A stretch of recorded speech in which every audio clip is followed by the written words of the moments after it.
Bueno, comenzamos. Como saben, en el programa tenemos distintos momentos y hay tres que se desarrollan aquí en el auditorio general, que son conferencias de colegas muy relevantes y sin duda esta primera, donde va a estar nuestra queridísima Alicia Stolkiner, es una de ellas, ¿sí? Alicia es licenciada en Psicología, graduada en Salud Pública de la Escuela de Salud Pública de la UBA, hizo la maestría en Psicología Clínica de la Universidad Nacional de México, es doctora honoris causa de la Universidad Autónoma de Entre Ríos y de la Universidad Nacional de Mar del Plata, profesora regular de Salud Pública y Salud Mental de la Facultad de Psicología de la UBA desde 1985 hasta el 2021. Es coordinadora de la maestría en Infancias y Juventudes de la Universidad de Entre Ríos, profesora del doctorado internacional y la maestría en Salud Mental Comunitaria de la Universidad Nacional de Lanús, de la maestría en Salud Mental de la Universidad de Entre Ríos y de otros posgrados del país y del exterior. Investigadora correspondiente al CONICET, ha dirigido proyectos de investigación interdisciplinarios desde 1990, articulando salud colectiva con salud mental, incorporando como eje la perspectiva de derechos. Ha dirigido tesis de doctorado, maestrías de grado, becas de doctorado y de posgrado, y maestrías de UBASIT, CONICET y la UPS. Durante 10 años fue la coordinadora del Nodo Argentino de la Red de Investigación en Sistemas y Servicios de Salud del Cono Sur, financiada por el Instituto de Canadá. Ha sido miembro de la coordinación de la Asociación Latinoamericana de Medicina Social y presidente de la Asociación Internacional en Políticas Públicas de Salud. Coordinadora del equipo interdisciplinario auxiliar de la Justicia de la Comisión Nacional por el Derecho a la Identidad, la CONADI, desde 2004. Asesora del Centro de Atención a Víctimas de Violaciones de Derechos Humanos, Dr. Fernando Ulloa, entre el 2008 y el 2016. Ha publicado 3 libros y numerosos artículos en revistas nacionales y extranjeras. Pero además de todo eso, Alicia Stolkiner es de esas profesoras que uno las tiene alguna vez y las recuerda para toda la vida. En mi caso, sin duda, ha marcado mi formación y mi trayectoria posterior, así que para mí es un gustazo enorme darle la palabra a la queridísima profesora Alicia Stolkiner. Bueno, muchísimas gracias, muchísimas gracias además por la invitación.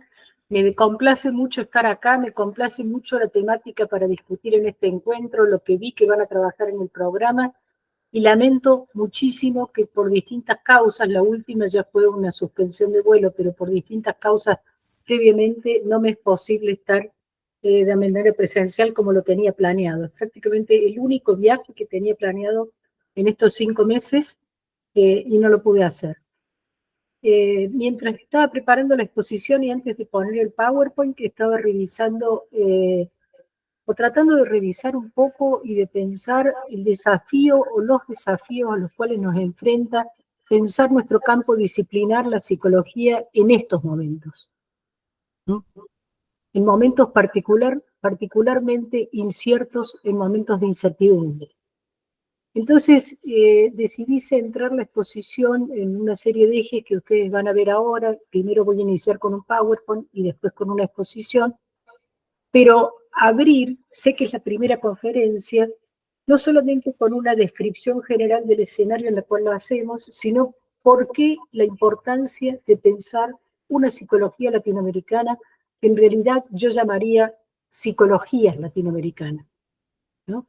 Con esto no quiere decir que sean antagónicas o cosas por el estilo, sino la responsabilidad epistemológica y ontológica de construcción con nuestros propios saberes y desde nuestros propios territorios y a partir de nuestros propios problemas de un campo disciplinar que, como todo campo disciplinar, es frágil, fragmentario, dividido, etcétera, que responda al momento. Ahora les voy a pedir que pongan el PowerPoint y lo vamos a trabajar unos minutos. ¿Puede ser?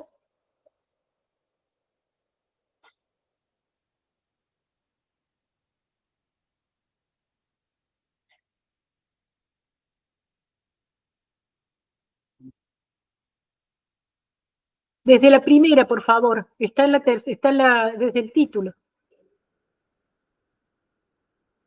O sea, vamos para atrás. Ahí está. Ahora el siguiente. Tienen mi mail ahí si necesitan alguna comunicación. También me encuentran en Instagram y en Facebook si necesitan comunicarse.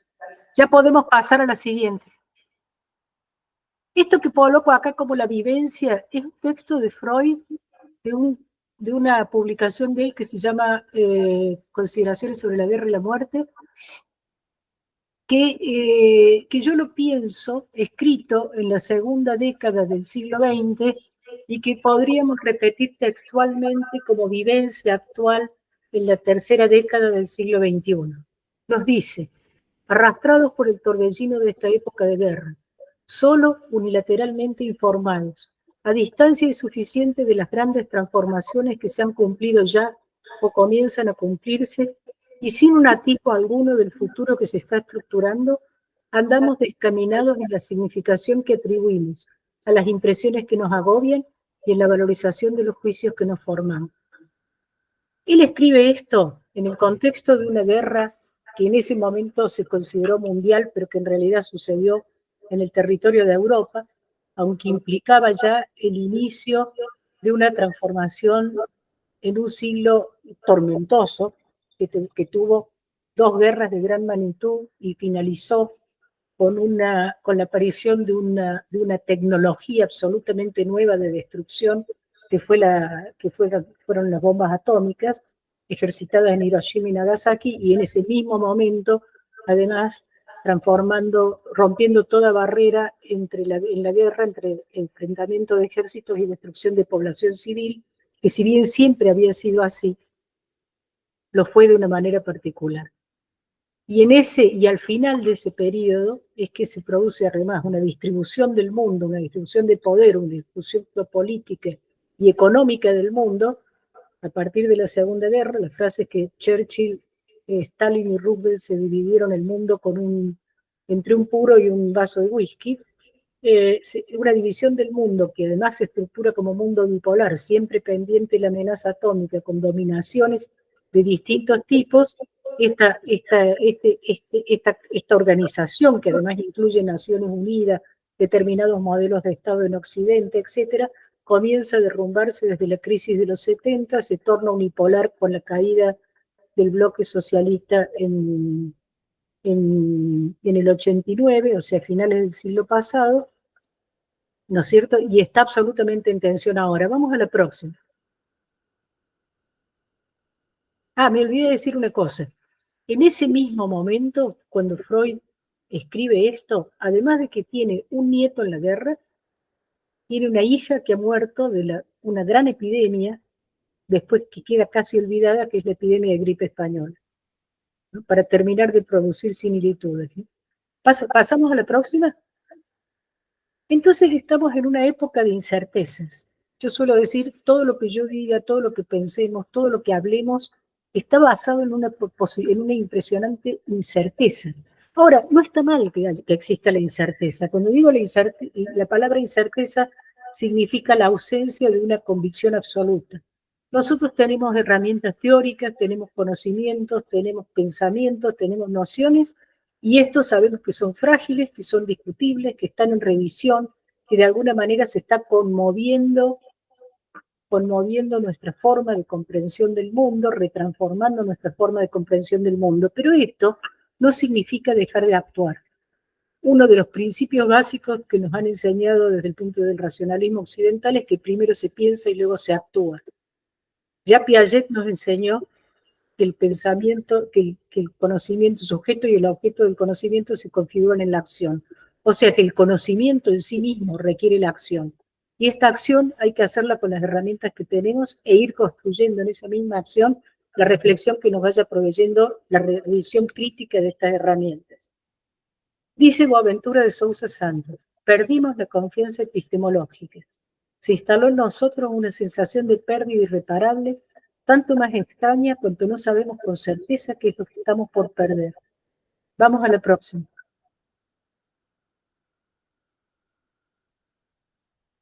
¿Cuál es el desafío teórico epistemológico que tenemos como personas que trabajamos con un campo de herramientas conceptuales, digamos, ¿no? Tenemos un desafío teórico y epistemológico que es profundizar los descentramientos de la cultura euro y occidentalocéntrica sin desechar por ello conceptos surgidos de luchas, como por ejemplo el constructo de derechos humanos y de su producción del conocimiento.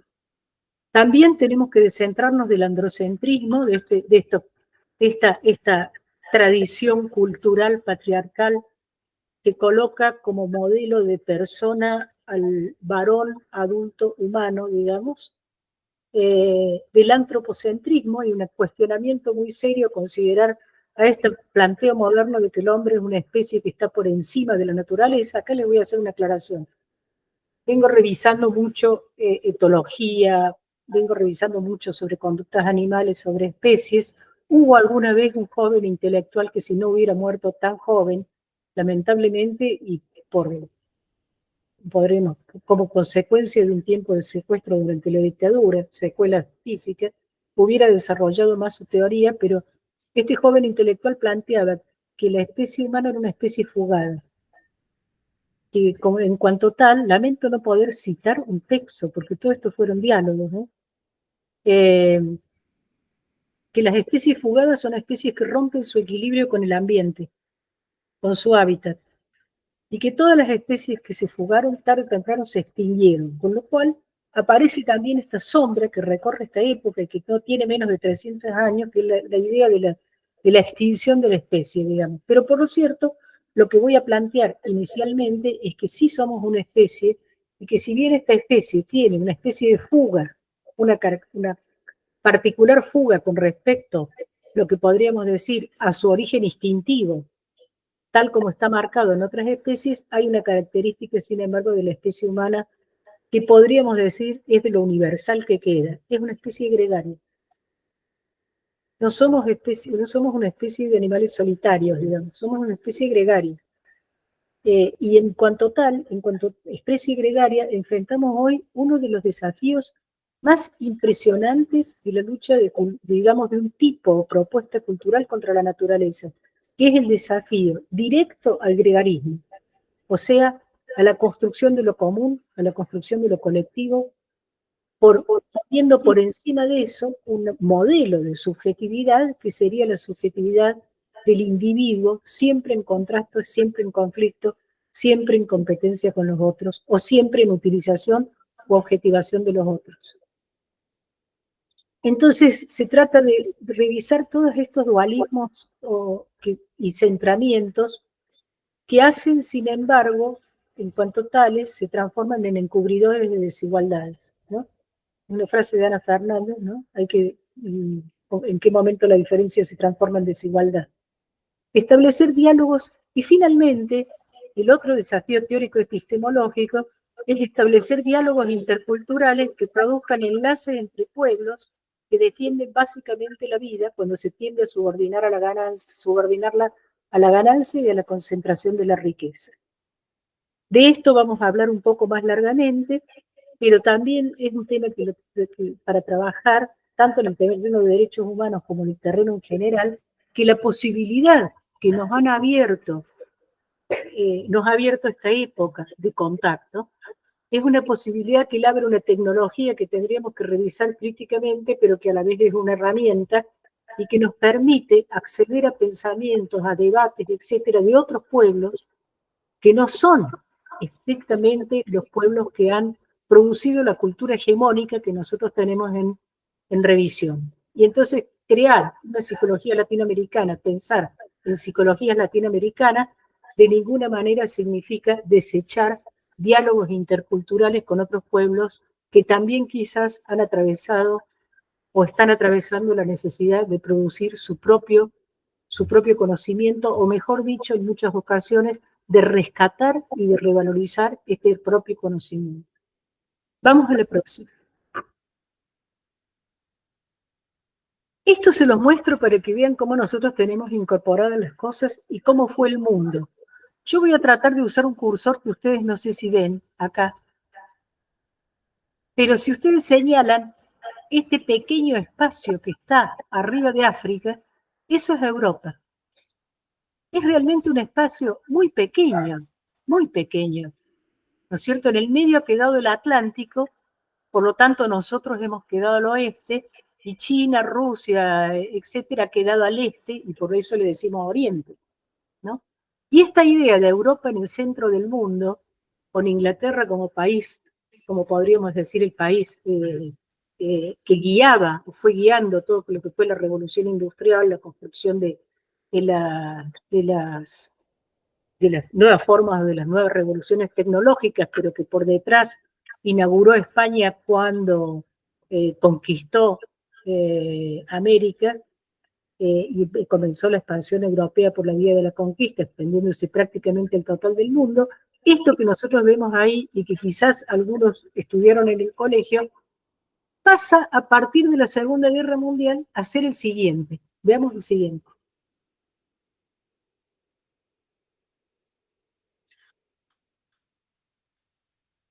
No, el anterior, el anterior. En este, ustedes pueden ver cómo después de la Segunda Guerra Mundial queda centrada una hegemonía prácticamente de Estados Unidos en Occidente, porque tal como está dividido este planiferio, queda en el Centroamérica, abajo América del Sur, abajo África, pero por ejemplo Rusia y China quedan divididas en dos, porque el eje central está planteado acá. Por lo tanto, curiosamente, Rusia y China siguen siendo Oriente, cuando si uno se fija acá arriba, la relación entre Rusia y Estados Unidos se puede cruzar en un barco. O sea, si no hubiera sido que el zar le vendió Alaska a Estados Unidos en algún momento, un zar, ¿no es cierto? Rusia tendría territorio en América, porque Alaska pertenecía a Rusia, lo que es Alaska pertenecía a Rusia. Y entonces uno se encuentra que este espacio, que es el espacio del Pacífico, es un espacio que empieza a adquirir una posición que no tenía antes, siempre pensada con el Atlántico, y que nosotros teníamos pensado la ruta a Oriente como una ruta que nos llevaba lejísimos pasando por Europa, cuando en realidad también aparece una cierta cercanía en este pasaje. Vamos a la próxima. A partir, podríamos decir, de la crisis de los 70, la caída del muro de Berlín, el desarmado, el comienzo del desarmado de la Organización del Mundo de la Posguerra entre Occidente y Oriente, un bloque socialista, etcétera, etcétera, y a partir de distintos movimientos que se van dando y de la transformación de la geopolítica en el mundo, podríamos decir, hoy en día hay una nueva geopolítica. Si ustedes se fijan acá, ¿no es cierto? Quedó este mar como el mar central, quedó una ubicación prácticamente equidistante entre Estados Unidos, China y Rusia, quedó África tan lateral como América Latina. Y bueno, y lo último que les voy a mostrar, para mostrar que hasta esta construcción que nosotros pensamos que es un reflejo, es el mapa que nos enseñaron en el colegio, como nosotros aprendíamos el mundo, digamos, ¿no? Esta construcción tiene cuestiones que siempre son construcciones ligadas a lo histórico, a la forma de representación del mundo del momento, a la hegemonía y al poder. Muéstrenme el próximo planiferio. ¿Hay uno próximo? Sí, ahí está. Este es dado vuelta, porque nunca nadie ha dicho que el norte quede arriba y el sur quede abajo en un planeta que es redondo y gira en un sistema solar. Bueno, este es el que se usa muchas veces para dar vuelta a la historia, cuando se dice para dar vuelta a la historia, pero vamos a terminar con los planiferios, pasamos a la siguiente. Vamos a especificar un poco cuáles son los ejes de la exposición. La primera va a ser una breve descripción del contexto mundial, lo común o la destrucción de lo gregario, el sufrimiento psíquico, la cuestión de los derechos y la excepción, algo sobre América Latina, sus riesgos y sus potencialidades, lo que llamo la alteridad radical, sobre Argentina como un experimento de lo que se propone, y algo sobre la potencia de la mixtura y la fragilidad de las fragmentaciones. Finalmente, quiero arribar, esto es un desafío, lo que yo estoy haciendo es tratar de desarrollar algo sobre lo cual estoy trabajando, no es que tenga, que haya vuelto sobre textos que ya tengo publicados, etcétera, etcétera. El lugar de la disciplina como campo de conocimiento en la redefinición epistemológica y algo sobre tecnodiversidad. Una vez más, los desafíos que enfrentamos. La próxima.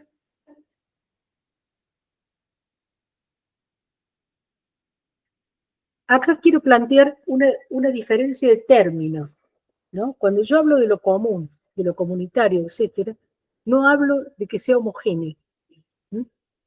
No es que remita necesariamente un modelo tipo psicología de las masas, por ejemplo, de todo el mundo con el mismo pensamiento, etcétera, etcétera.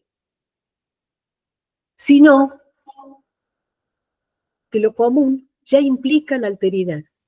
Hay un texto que quería compartir con ustedes de Andrew Formatel, es la filósofa que escribe con Derrida el texto sobre la hospitalidad, un texto que está destinado a pensar la cuestión de la migración y de la llegada de lo extranjero, de lo distinto, en los países europeos y lo que significa, ¿no es cierto? Que dice, si puede decirse que el odio designa todo lo que excluye lo cercano, es en tanto devasta desde adentro una relación originaria con la alteridad.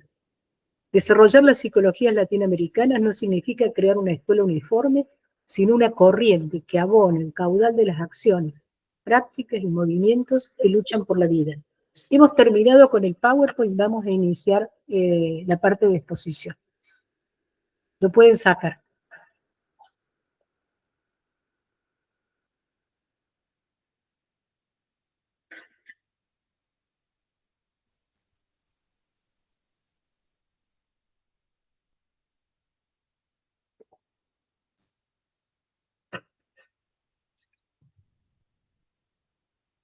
¿Ya lo sacaron? No.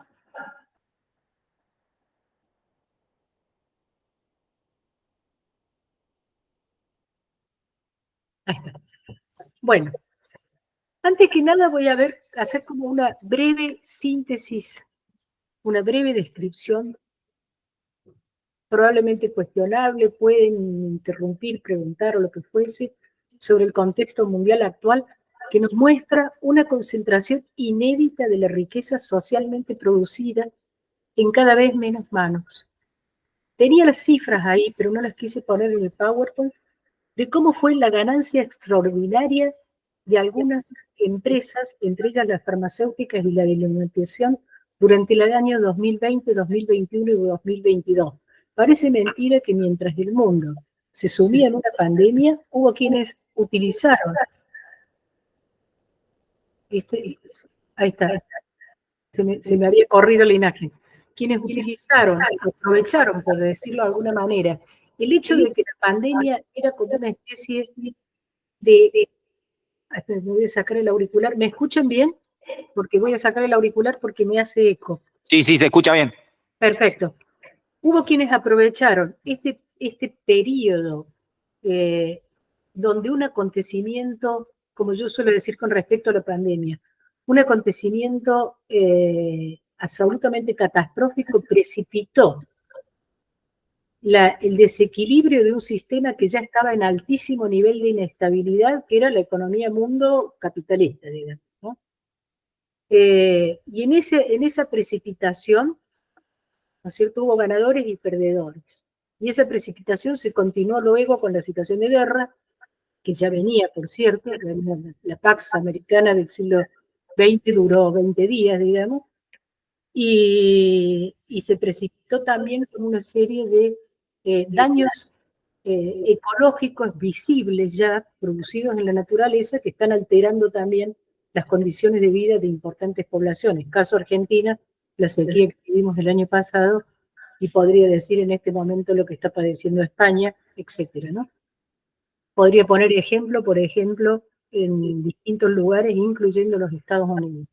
No obstante lo cual, hay un sector social que sigue, hay un sector concentrado que sigue considerando la naturaleza y casi diría la vida como un recurso utilizable e inclusive destruible en función de una acumulación de ganancia inmediata, ¿no?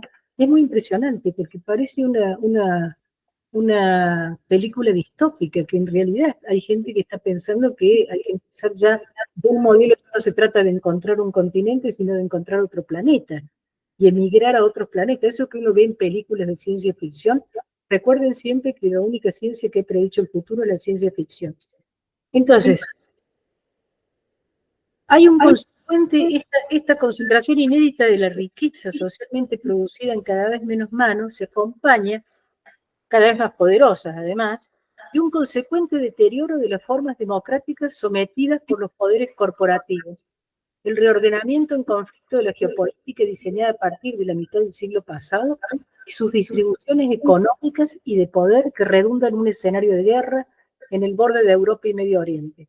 Se suma a ella la inflación a nivel mundial, agudizada en la Argentina y otros países por su particular economía, y el desequilibrio de la relación de lo humano con la naturaleza, con su efecto de catástrofes climáticas y pandemias. Otra de sus facetas es la acelerada introducción de las nuevas tecnologías en todas las escalas de los vínculos y de la vida. Un tipo particular de innovación científica tecnológica desarrollada a partir de formas específicas de conocimiento que se presentan como universales, en las que subyace un concepto universal de tecnología que no es más que el residuo de una especie particular de pensamiento. Estoy citando acá a un autor que se llama Yu Hui, que es chino, y que trabaja sobre el tema de un texto que se llama Fragmentar el futuro, ensayo sobre la tecnodiversidad, pero quiero decirles que si uno piensa, ¿no es cierto?, que la configuración de lo psíquico no es separable, y del sufrimiento psíquico no es separable de las condiciones de producción de lo humano, ¿no?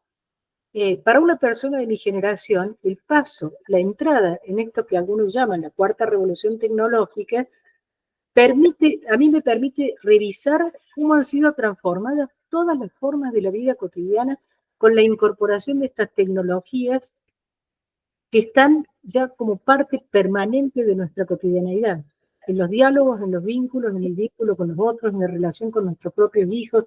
Voy a poner un ejemplo que puede parecer menor. Los niños y niñas de mi generación. Pasábamos muchas horas sin que los adultos supieran qué era de nuestra vida. O sea, nosotros salíamos para el colegio, yo vivía en una ciudad de provincia, nosotros caminábamos hasta el colegio, estábamos en el colegio, salíamos del colegio, volvíamos del colegio, y en todo ese periodo no teníamos ningún contacto con la familia, ni con nuestros padres. Ahora, prácticamente si una persona no tiene monitoreado, casi diría, en una especie de control constante, de persona en general de clase media, a su hijo a través del celular, si pierde el contacto durante un periodo definido, a nosotros, todos nos pasa, si perdemos el contacto durante un periodo definido, se nos produce una situación de ansiedad muy alta, ¿no? Estamos sobreconectados en alguna medida, y por otro lado, muchas veces corporalmente muy desconectados, la pandemia agudizó esto. Y por supuesto está modificado todas las formas de gestión de la cotidianeidad de la vida. Los trámites, hay una parte importante del trabajo que antes hacían otros y que ahora lo hacemos nosotros de manera de honores, ¿no? Por ejemplo, todo el trabajo que hacemos en el home banking, las horas que nosotros dedicamos al home banking, digamos, es un trabajo que antes lo hacían los empleados bancarios, pero nosotros no nos damos cuenta y dedicamos horas de vida a trabajos que también nosotros podemos sentir que nos permiten no salir de casa, no tener que ir a hacer un trámite, etcétera, etcétera, pero en realidad terminan siendo muchas veces el llenado de formularios complejos, etcétera, etcétera, terminan siendo trabajo que nosotros hacemos reemplazando trabajo humano. Bueno, me voy a explicar un poco en este autor. ¿Por qué? Porque entré en lo de la cuarta revolución tecnológica y él es de los autores, y nosotros, y nosotras, todos los que estamos trabajando en el campo de lo psi, y que quiere decir que trabajamos o en el campo de la salud, o en el campo de la educación, o en el campo de la producción, pero siempre trabajamos pensando alrededor de cómo se constituye lo humano en su forma de vincularse con los otros, consigo mismo y con la naturaleza, digamos, y siempre pensamos los mecanismos por los cuales se constituye, por los cuales a veces se daña, y los mecanismos por los cuales, o las teorías que nos permiten comprenderlo. Nosotros también estamos en el terreno de las tecnologías. Y más aún, estamos en el riesgo, ya lo he visto, en más de una oportunidad, de que se proponga que parte de nuestra tarea puede ser reemplazada tecnológicamente, ¿no?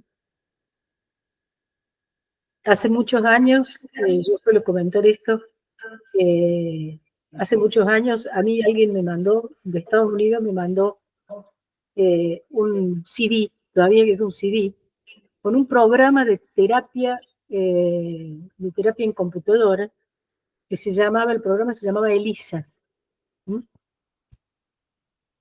Ahora ese programa ha progresado de una manera tal que es dialogal, o sea, pueden hablar con la computadora, contesta, tiene imagen, etcétera, pero eran sus primeros pasos, estaban pensando utilizarlo en empresas para que la gente se lo aplicara cuando tenía algún nivel de estrés, etcétera, etcétera.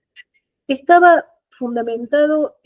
programa estaba fundamentado en las terapias no directivas rogerianas, ¿no? En ese momento. Entonces tenía un sistema, un modelo de algoritmo de haber sido, por el cual seleccionaba, de lo que uno iba hablando, seleccionaba una palabra, una frase cargada de sentido y repreguntaba sobre eso, o simplemente la señalaba, ¿no? La señalaba. Entonces, yo me acuerdo que yo creé un personaje, esto era por escrito en ese momento y era en inglés. Yo creé un personaje que era una emigrada latinoamericana en Estados Unidos, y entonces empecé a escribir y la máquina me empezó a preguntar y a señalar, ¿no? Cosas, y yo tuve la sensación de que lo estaba haciendo bien, o sea, estaba haciendo en buena parte lo que haría un terapeuta, digamos, ¿no? Muchos deben tener esa sensación ahora con la inteligencia artificial.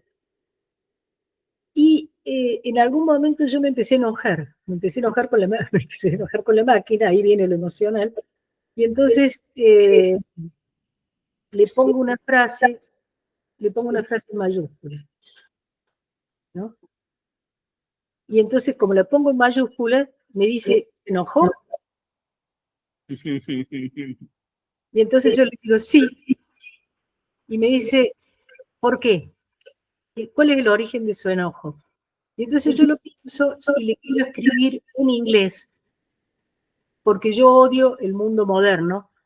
Entonces pongo, because I hate modern world, pero el modern lo pongo con TH. Quiere decir, acababa de producir un lapsus en la escritura donde había hecho como una condensación entre la palabra moderno y madre. Entonces, sin hacer una explicación de mi propio análisis, y sabiendo que la relación con la madre siempre es ambivalente, y que mi madre era científica, dicho sea de paso, lo que puedo decir es que en ese momento le gané a la computadora, porque yo me di cuenta de lo que me estaba pasando, pero la computadora no. O sea, me dijo, I don't understand, yo no entiendo, por favor repite. Entonces, y ahí dije, hay algo que nosotros tenemos que manejar. No entra dentro del terreno de lo manejable en una relación que no sea una relación intersubjetiva, o que sea una relación o como dirían los del movimiento de salud colectiva, que no hablan de intersubjetividad, sino que hablan de intersección con la subjetividad del otro. Hay algo de esa puesta en juego en el vínculo que, a menos que para uno sea sumamente confuso, ¿no es cierto?, solo puede realizarse en el campo de la salud, en una relación entre personas. No hay maquinaria que lo reemplace. Ahora, esto no quiere decir renunciar a las tecnologías. Y entonces, y sin embargo, nosotros trabajamos tecnologías blandas, no trabajamos tecnologías duras. Nosotros no usamos grandes aparatos como se usa un sector de la medicina.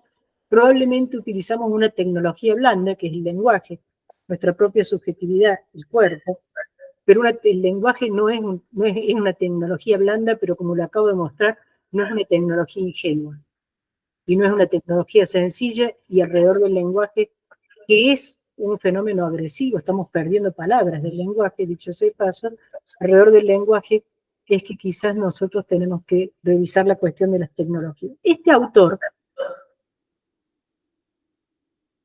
nos dice, ¿no?, el modo en que vemos la tecnología como una fuerza productiva y mecanismo capitalista para incrementar la plusvalía nos impide vislumbrar en ella el potencial descolonizador y la necesidad de desarrollar y preservar una tecnodiversidad. ¿De qué manera puede responder a esta época tecnológica un pensamiento no europeo y no moderno que no sea instando a un retorno a la naturaleza? Dado lo limitado de mis conocimientos sobre Latinoamérica, el autor es chino, obviamente, solo puedo esperar que esta obra despierte en ustedes la curiosidad de preguntar. 2 puntos. Y les transmito las preguntas que querría que nos hagamos. ¿Qué significado tendrían una cosmotécnica masónica, maya o incaica? ¿Cómo podrían inspirarnos para dar un nuevo marco a la tecnología moderna, al margen de preservarlas como artes y técnicas indígenas? Para poder hacer esto es necesario replantear la pregunta por la tecnología y cuestionar los supuestos ontológicos y epistemológicos en las tecnologías modernas, desde las redes sociales hasta la inteligencia artificial. En su propuesta, un proyecto transmoderno, el filósofo Enrique Dussel enfatiza el diálogo transversal entre culturas diferentes como condición para crear lazos de solidaridad que incluyan y respeten los puntos de vista de la alteridad. Me parece que, como la misma pregunta que se hace otro autor, que dice cómo cuestionar la modernidad y la cultura moderna sin tirar por la borda la modernidad. O sea, no se trata de volver de una vuelta al pasado tampoco, sino se trata de rescatar algo que está, que existe todavía, pero que existe de manera subalternizada, que son discursos, tecnologías, propuestas y modelos de vinculación y de organización social que nosotros estamos prácticamente invisibilizados por un modelo hegemónico que se presenta como único. Todo un desafío en este momento, ¿no? Y creo que es un desafío que nos tenemos que plantear en el terreno de la psicología también. Siguiente punto, ¿no? Que es la cuestión de qué rescatar de la modernidad. ¿No? Y creo que una de las cosas que rescatar de la idea de modernidad, del sujeto moderno, allí donde sin embargo tenemos que pegar, es haber realizado ese constructo paradójico que es el concepto de derechos humanos y que nació después de la guerra. Marcelo Rafín nos dice, los derechos humanos son uno de los constructos más paradójicos de la modernidad. Y lo dice como paradójico porque por un lado los construye y por otro lado crea las condiciones de la imposibilidad de su realización. Más aún, potencia las fuerzas que van a necesitar en algún momento destruir esta categoría, ¿no? Lo mismo pasa en más de una oportunidad con el concepto de democracia. Acabamos de asistir ayer a las elecciones en Estados Unidos, de forma muy particular electoral que tiene desde su constitución, que es ese sistema indirecto por electores que estuvo curiosamente planteado para lograr que nunca hubiera necesariamente un gobierno de las mayorías, ¿no? Puede coincidir que es un gobierno de las mayorías, pero no necesariamente el gobierno representa a las mayorías. Hay que limitar las mayorías, dijeron en el momento de hacerlo. Y esto tiene que ver probablemente con que el mismo concepto de democracia nació en Grecia, digamos, democracia moderna. Tiene su prehistoria en Grecia, cuando nace una sociedad esclavista. Platón escribe, el alma debe dominar al cuerpo como el alma al esclavo. No solo ya instituye el sujeto moderno dividido entre alma y cuerpo, que no es una característica de todas las culturas, sino que también instituye esta dominación como algo que forma parte de la naturaleza. El alma debe dominar al cuerpo como el amo al esclavo. En algún momento, posteriormente, cuando la forma democrática se instala como forma de la modernidad en la Revolución Francesa, se establecen lo que se llaman los derechos del hombre y el ciudadano, y en ese mismo proceso se establecen las excepciones, ¿no? Marcelo Rafín dice, los que establecieron estos derechos se miraron a sí mismos en el espejo para considerar que era el sujeto que los portaba. y terminó siendo sujeto de derecho, un varón, adulto, propietario, heterosexual y blanco. Y quedaron como excepción los niños infantiles, las mujeres por ser menos desarrolladas e inteligentes, los pueblos colonizados por inmaduros no por inmaduros, sino por falta de civilización, porque necesitaban, en nombre del progreso, necesitaban un progreso al cual serían guiados, y mientras tanto también bastante despojado. La idea de progreso se instaló entonces organizando la temporalidad también. Íbamos hacia adelante, íbamos siempre hacia lo mejor, íbamos al mejoramiento eterno, etcétera, etcétera. En nombre del progreso les serán quitadas las tierras a esta raza infértil, dice el escriba que acompaña a Roca en el desierto.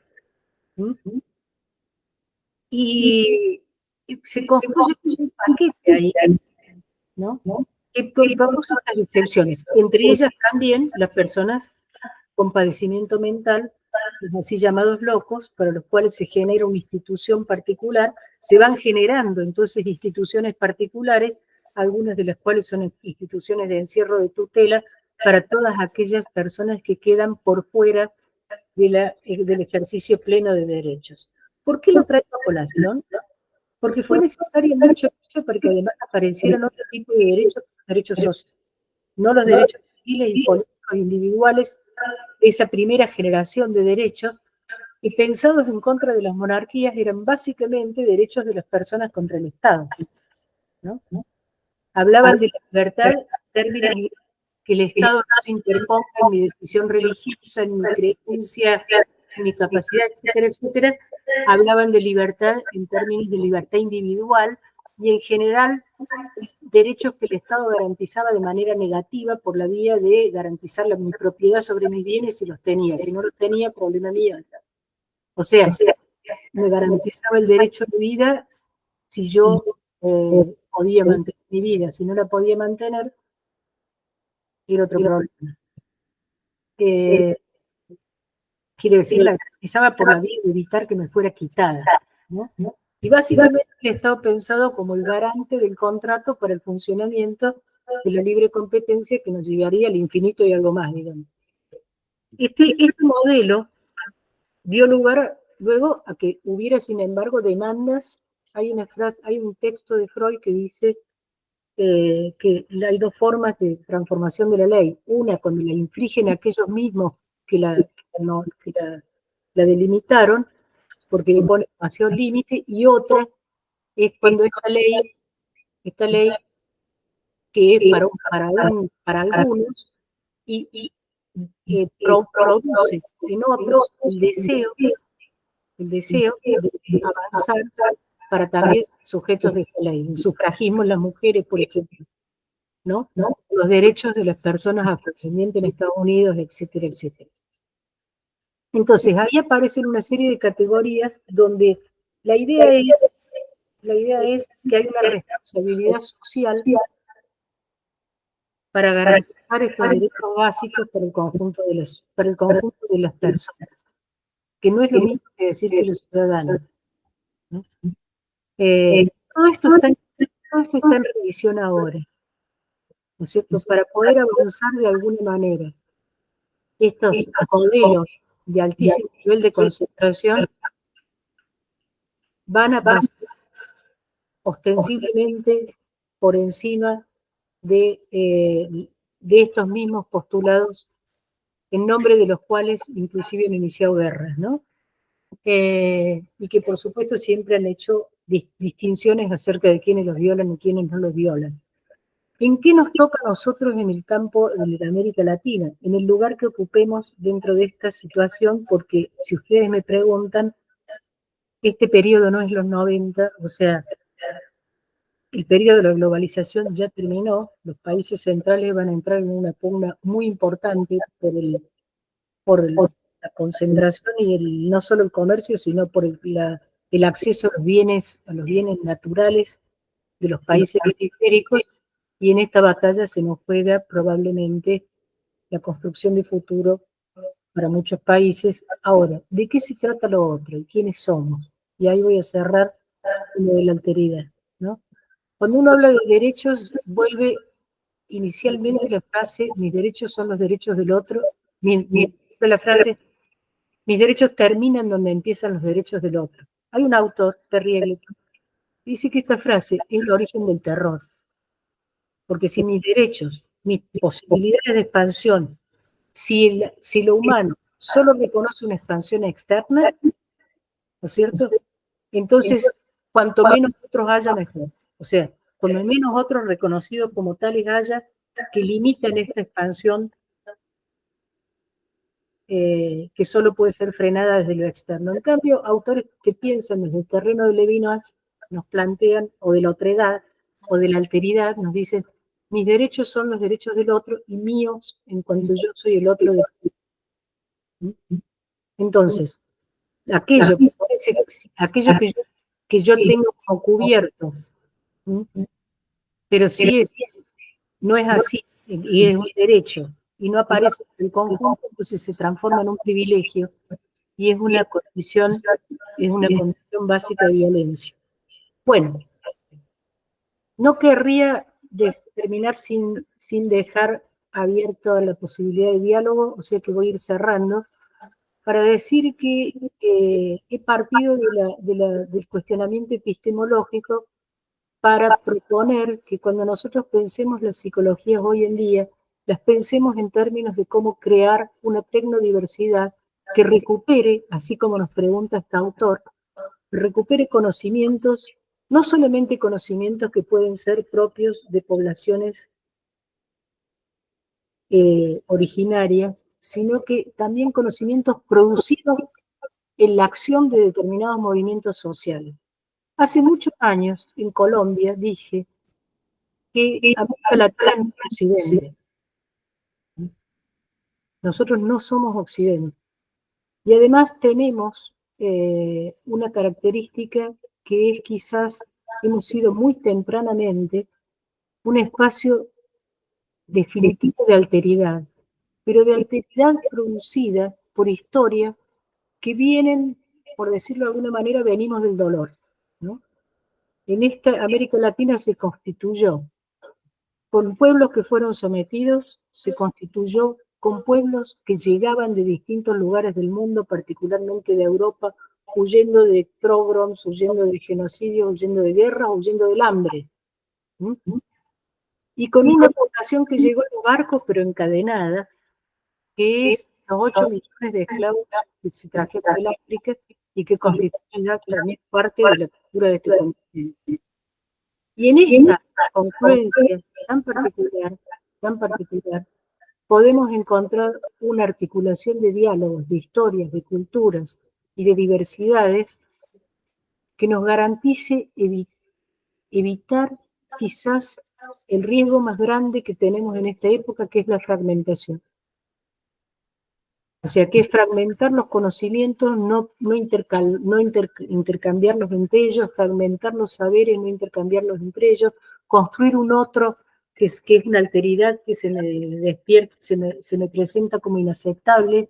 Esta alteridad inaceptable entonces puede ser destruida, etcétera, etcétera. Eso se nos va a convocar bastante. Y creo que lo está diciendo porque debo recordar a los que son argentinos que nosotros durante la dictadura estuvimos a un tris de ir a la guerra con Chile, ¿no? Además de que terminamos en la guerra de Malvinas, estuvimos a un tris de ir a la guerra con Chile.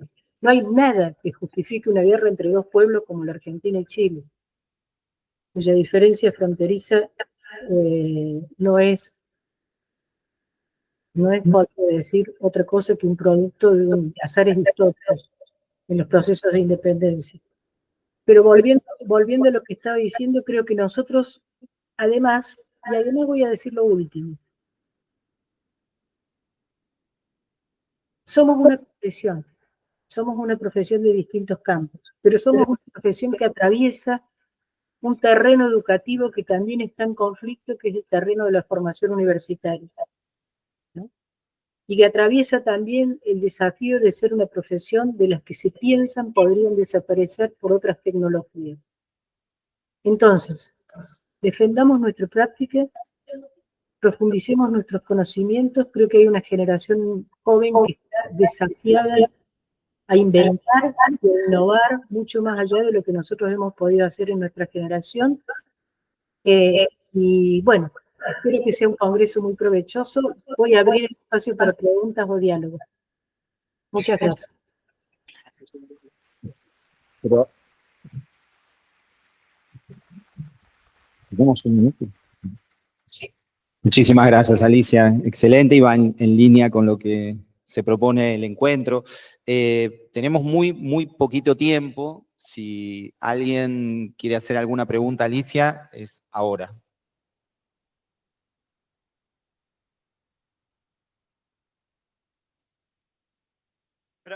Espera, ahí está. Hola, hola. Aquí hay alguien que te va a preguntar algo, Alicia. ¿Le pueden pasar el micrófono?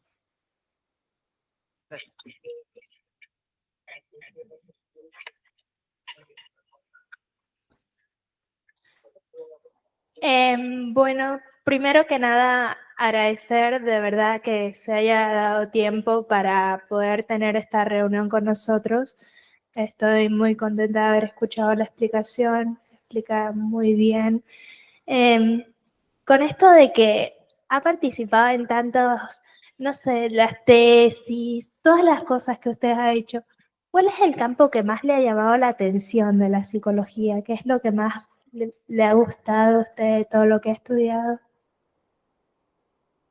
Bueno, yo mi formación de base fue psicoanalítica. El psicoanálisis ha sido una herramienta fundamental, pero no lo utilizo como del orden del ser. Me interesa, he trabajado mucho también la epistemología genética porque mi área de trabajo es interdisciplina. O sea, mi trabajo es la incorporación de los conocimientos, sí, sobre todo sobre subjetividad, en el terreno, en el campo de la salud mental, entre comillas. ¿Mm? Entonces, y probablemente una de las razones por las cuales me llaman más para intervenir en estos tiempos particularmente es sobre interdisciplina o básicamente sobre políticas de salud mental. Entonces, a mí podría decir que todo lo que vi en psicología me sirvió porque en algún momento, por ejemplo, tuve que hacer una revisión de una sala de terapia intensiva y lo que había aprendido curiosamente en psicología experimental con lo que sucede con las cámaras anecoicas, etcétera, me sirvió para entenderlo. Y eso que yo no era una interesada en la psicología experimental. Me interesa mucho el área de investigación y particularmente me interesa mucho el área de investigación de enfoque cualitativo, lo cual no quiere decir que deje los números. Y mi terreno es el terreno del campo de la salud. No quiero decir psicología de la salud, porque hay algo que se llama psicología de la salud que yo no termino de coincidir con eso. Que es como una especialización en la psicología de determinadas enfermedades, etcétera, etcétera. No es que está mal. Lo que yo hago es cómo pensar con herramientas de la psicología un abordaje integral en el campo de la salud. Yo no trabajo exclusivamente, por ejemplo, con personas con psicopatología. Yo trabajo con personas con sufrimiento psíquico, muchas de ellas que tienen que ver con la forma en que están atravesando una enfermedad crónica, por poner un ejemplo, ¿no? Y además trato de no parcelar la psicología en superespecialidades. Yo creo la necesidad de conocer bien y cerradamente un campo, pero creo que también, por eso viene lo de interdisciplina, que uno no puede, toda la medicina está evolucionando a una hiperespecialidad que después cuando quieren armar el elefante con los ojos vendados no se dan cuenta de qué animal es, digamos. Y hay una hipertecnificación y una hiperprotocolización excesiva que deviene de la necesidad de los sistemas de aseguramiento de salud, básicamente. Yo creo que nosotros tenemos que preservar, digamos, tomar un marco teórico, elegir un marco teórico, saber que es una herramienta básicamente frágil, que puede ser revisada, que debe tener fallas, y también saber que para enfrentar la mayoría de los problemas tenemos que trabajar interdisciplinariamente. Entonces, también hice mucha formación en mis años más tempranos. Hice una maestría en psicología clínica, por cierto, en México, pero hice una primera formación muy temprana en la cuestión de primeros años de vida, vínculo familiar, madre-bebé, crianza, etcétera, que también me ha sido muy útil. Alicia, estamos cerrando, nos queda una preguntita más. Perfecto. Yo creí que era hasta las 1:30, discúlpenme. No, me excedí. estamos apretados de tiempo, pero hacemos una preguntita más y cerramos.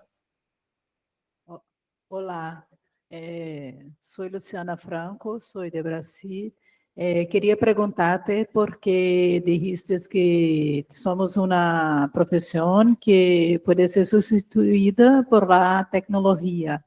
E que salida ves para isso, já que has dicho aqui que as IAs aún não conseguem compreender algo que pones modern y con la TH ya no se comprende, pero sabemos que eso se va ajustando muy más deprisa do que podemos imaginar. ¿Y qué salidas ves para la psicología delante de todo eso? Y yo creo que la salida para la psicología es la salida por la defensa de lo que es, si querés, la vida y lo humano, porque ¿de dónde lo saqué esto? De dos cosas. Una es que ya tengo textos sobre el reemplazo de la psicoterapia realizada por personas realizada por inteligencia artificial.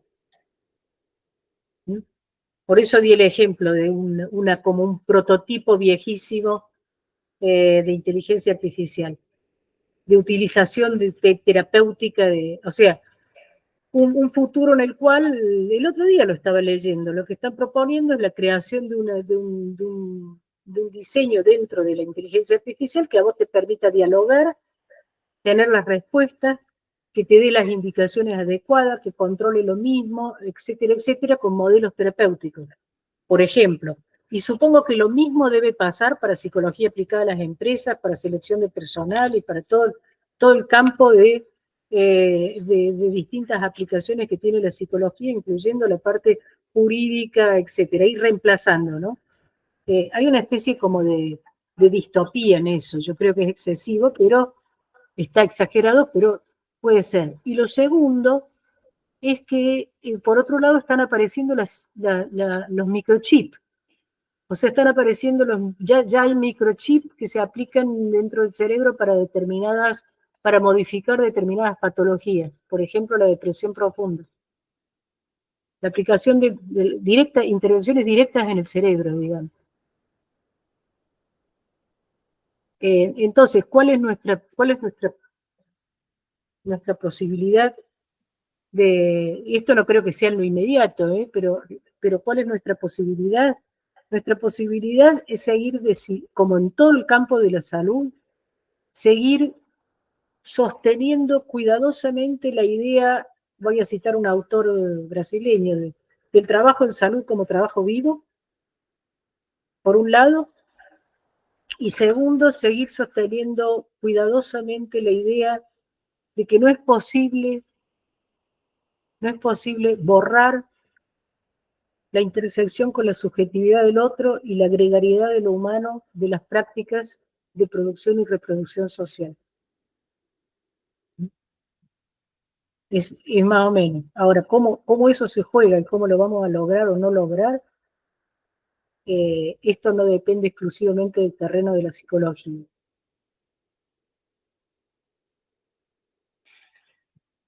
No Bien. sé si respondí la pregunta. Sí, bien. Estamos cerrando. Sí, bueno, agradecerte enormemente, Alicia. Le vamos a dar un aplauso a nuestra profesora. Decirles, sí, que estén atentos. Seguramente a partir de la semana próxima va a estar disponible esta conferencia para que puedan bajarla, para poder compartirla. Y Alicia, también decirte que el proceso del seminario tiene una lógica participativa. El sábado vamos a arribar a una serie de conclusiones de lo que fue el trabajo de estos días y te lo vamos a compartir también. Muchísimas gracias. Espero que esta conferencia para algo les sirva, digamos. Espero. Enorme aporte. Muchísimas, muchísimas gracias. Gracias.